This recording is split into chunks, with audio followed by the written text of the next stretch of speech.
ሀናቡ ብለሽ ስሜን ጥሪና ጀምሪ፣ አሳይሻለሁ። እኔ ደግሞ ረግጥሻለሁ። ምን እንደሚመጣ ያለው የቲክቶክ ረገጣ ነው። እንደ ማንኛውም ሰው አስተያየት ነው የሰጠችው። ለዛ ለተሰጠሽ አስተያየት መመለስ ነው እንጂ ዘለሽ ሂውስተን ላይ የሰው 3 ልጆቿ እንኳን ይቀማሽ ቀመታም ከሆነ እንኳን ይቀማሽ፣ ግን ምንም አይነት ማስረጃ የለሽም ስለመቀማቷ። ሲቀጥል ደግሞ ማለት ነው ሰካራም ላልሽው፣ እስቲ አንቺ ወንድንሽ እንደኔና እንደ አዲስ ቁጭ ብለሽ ስካሪ፣ ሰክረሽ ነሽ።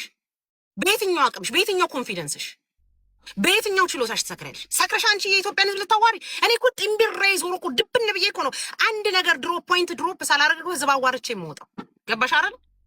አዲስም እንደዛው በራሳችን ዛበለ። አንቺ ግን ብትጣጭ ታምርና ታሪክ ትሰሪያለሽ። ስለዚህ ሰካራም ከማንም ሰካራም ጋር ይቀኑብኛል፣ እንደዚህ ነው ተነሱብኝ፣ በዚህ ገባ በዚህ ወጣ ነው። ማንም አልተነሳብሽም። ተንኮለኝነትሽን እያየ ነው ሰው ወደ ኋላ ባካፕ የሚያደርገው። ሰዎችን ጓደኛ እያልሽ እየተጠቀሽ ሰዎችን ድራግ ስለምታደርጊ፣ ሰዎችን ወርታሽ ስለምትጫኝ፣ ራሽ ብቻ መታየት ስለምትፈልጊ፣ ራሽ ብቻ እኔ ብቻ ልታይ፣ እኔ ብቻ ላውራ፣ እኔ ብቻ ልስቅ፣ እኔ ብቻ ልጫወት ስለምትይ